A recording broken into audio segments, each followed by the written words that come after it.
Hello and welcome to Midday Update. Coming up are the headlines for the day. Temperatures to drop across Oman. OCCI Elections Committee holds review meeting.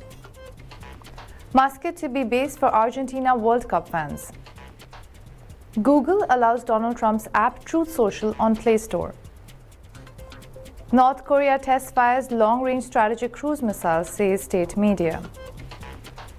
IMF hails India's direct cash transfer scheme and calls it a logistical marvel. Oman's Al Faisal Al Zubair to compete in International GT Open finale in Barcelona.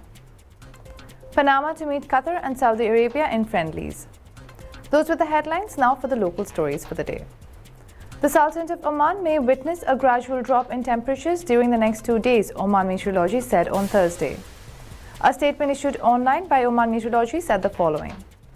There are expectations for a gradual decrease in temperatures during the next 2 days, as the maximum temperatures in the desert and coastal areas will reach between 30 to 36 degrees Celsius, while the lowest temperatures may reach between 12 to 19 degrees Celsius in the mountainous and desert areas.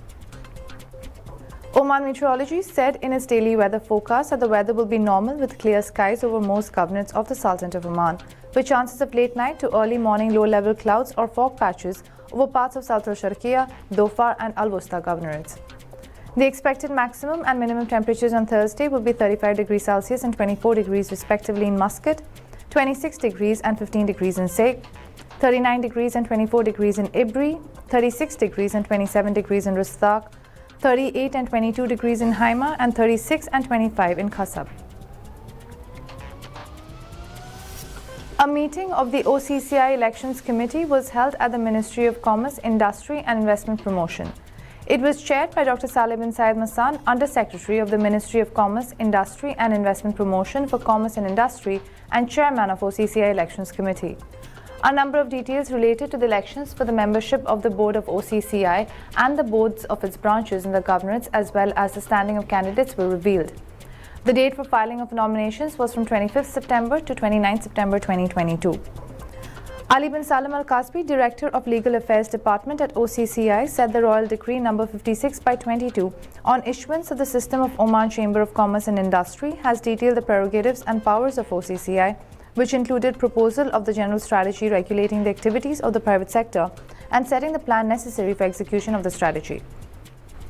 The decree has added a text on a new authority to OCCI, which is to classify the companies and establishments in accordance with certain principles and standards, he added, pointing to that the decree also applied several amendments, including the amendment of the formation of the board of OCCI by incorporating representatives of the public joint stock companies and foreign investors.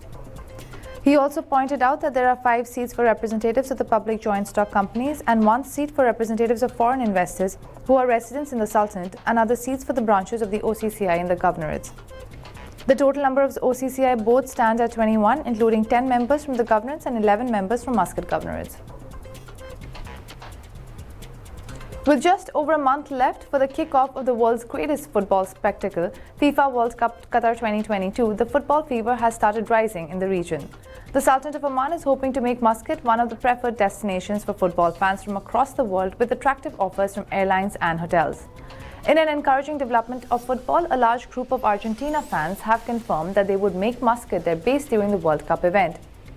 The FIFA World Cup Qatar 2022 begins on November 20th with the opening game between host Qatar and Ecuador. In an exclusive chat with Times of Oman, Juan Ignacio Migon, a tour operator from Buenos Aires, Argentina, said the following. We are delighted to bring a sizable group of football fans to Oman during the World Cup. A total of 60 fans will be staying in Oman for a period of 12 nights and attend Argentina's group matches and also enjoy the warmth and hospitality of Oman. Migon, who has tied up with a leading inbound domestic operator in Oman, Arabica Orient Tours, said the following. I'm very satisfied to have decided on Oman as a base camp for my guests during the World Cup. With Qatar offering expensive options, I explored many places in the region. Oman stood out for its natural landscape and tourism potential. My local partners, Arabica Orient Tours, have been very cooperative. I'm looking forward to organizing more tours from Argentina to Oman in future. Sanjay Bhattacharya, founder of Arabica Orient Tours, was happy to be involved with this project, which he said was unique. Oman hopes to cater to many more fan groups in the coming days as the countdown to the Qatar World Cup begins. Former World Cup winners Germany have already confirmed holding a training camp in Oman next month. Germany will also play a warm-up match against Oman at the Sultan Qaboos Sports Complex on November 18th. Those are the local stories. We'll take a short break and we'll be back with international news. Stay tuned.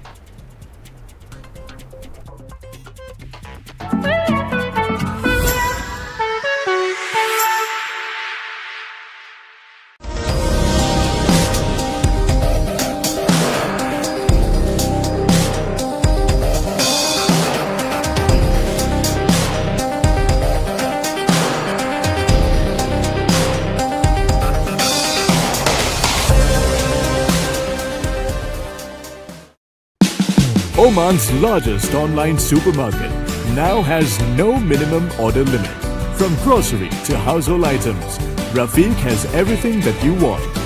Enjoy worry-free shopping with over 8,000 products to choose from and get it delivered straight to your doorstep. Rafiq, you order, we deliver.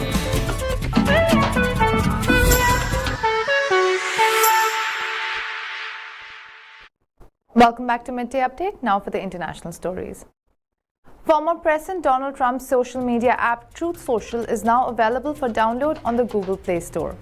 The outlet has shared that Truth Social, which was banned by Google over insufficient content moderation policies, offers a Twitter-like social experience and markets itself as a platform that encourages an open, free and honest global conversation. Before attempting to launch on the Google Play Store, Trump's social media app first launched on the Apple App Store in February. According to sources in a statement, Google said that apps on the Google Play Store are permitted as long as they comply with our developer guidelines. This includes a requirement to effectively moderate user-generated content and remove objectionable posts such as those that incite violence. The company added that Truth Social has agreed to enforce the moderation measures on user-generated content that Google requires. Previously, after issuing a ban following the Capitol riots, Google had also reinstated Parler, a similarly focused app. North Korea has test-fired 2 long-range strategic cruise missiles, state media reported on Thursday, while adding that leader Kim Jong-un guided the test fire of the missiles on the spot. The test fire was aimed at further enhancing the combat efficiency of the long-range missiles deployed for the operation of tactical nukes, Korean Central News Agency reported.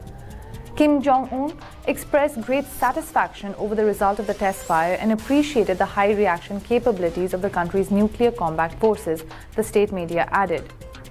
North Korean leader has been witnessing the country's tactical nuclear operation training over the past few days. On Monday, the state media released photos of Kim inspecting a missile launch at an undisclosed location in the country. The missile that North Korea fired over Japan on October 4th was the newly developed missile aimed at delivering stronger warnings to its enemies, the report said. Tensions are escalating in the Korean peninsula as Kim-led North Korea launched several missile tests, including one that flew over neighboring Japan. The United States and its allies responded with bombing drills. On Saturday, South Korea's Joint Chiefs of Staff called them a serious provocation which harms peace and safety. Under the Kim Jong-un regime, North Korea this year has tested a record number of missiles as it expands its weapon arsenal. The International Monetary Fund, or IMF, on Wednesday hailed the deployment of the cash transfer scheme in India and described it as a logistical marvel, considering the sheer size of the country. Addressing a fiscal monitor briefing, IMF's Deputy Director of Fiscal Affairs Department, Paulo Moro, said the global lender has several examples of how companies deploy cash transfers and there is a lot to learn from India. The top IMF official made this comment on the sidelines of annual meetings of the Board of Governors of the International Monetary Fund and the World Bank Group. Moro said, "From India, there is a lot to learn. There is a lot to learn from some other examples around the world. We have examples from pretty much every continent and every level of income. If I look at the case of India, it is actually quite impressive," he said. Underlining the sheer size of the country, the top IMF official said that it is a logistical marvel how these programs that seek to help people who are at low income levels reach literally hundreds of millions of people. There are programs that target specifically women. There are programs that target the elderly, farmers, he said in response to a question on India's cash transfer schemes, he added. The IMF official also pointed to the success of a lot of technological innovations in India and the use of the unique identification system, the Aadhaar, in making the cash transfer scheme a success. Those are a few of the international stories. We'll take a short break and we'll be back with sports news. Stay tuned.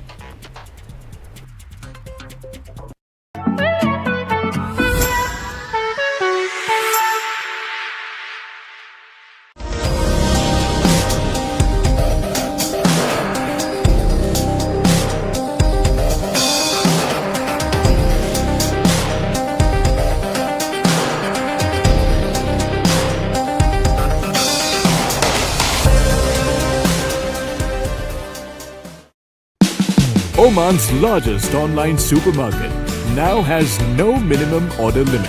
From grocery to household items, Rafiq has everything that you want. Enjoy worry-free shopping with over 8,000 products to choose from and get it delivered straight to your doorstep. Rafiq, you order, we deliver.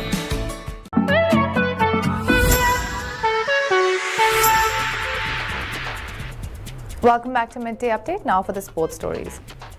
Oman's talented driver Al Faisal Al Zubair will be part of Get Speed team at the upcoming final round of the International GT Open 2022, which will be held at the Circuit de Barcelona, Catalonia in Barcelona on October 14th to 16th.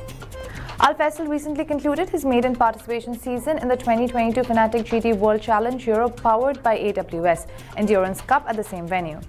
Along with his German teammate Fabian Schiller and Zimbabwe's Axel Jeffries, the trio represented Al Manar Racing by HRT Mercedes AMG GT3 and finished overall fourth in the silver category. On Wednesday, Get Speed Performance, a German motor racing team, announced that Al Faisal and Schiller will be part of their squad at the International GT Open finale and will be racing in the Mercedes AMG GT3. With Al Faisal Al Zubair, we welcome a new driver to the Get Speed family, said Oseka. The 24-year-old Omani will be competing in the pro category together with our longtime pilot Fabian Schiller. The aim is to prepare for upcoming tasks, which we will announce shortly.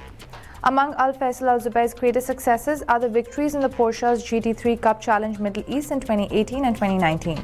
The GT Open is not for him either in uncharted territory. In 2021, he finished third in the Pro Cup.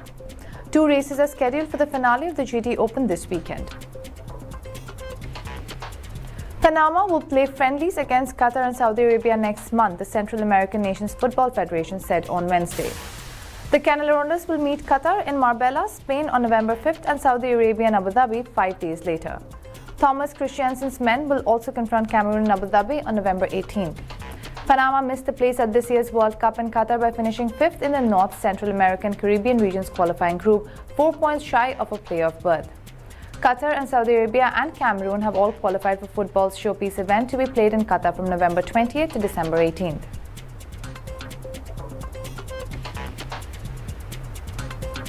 Those were all the local, international and sports stories for the day. For more updates, stay tuned and keep watching TTV. You've just heard the live feed from the TTV studios on TFM 95.4. Let's talk.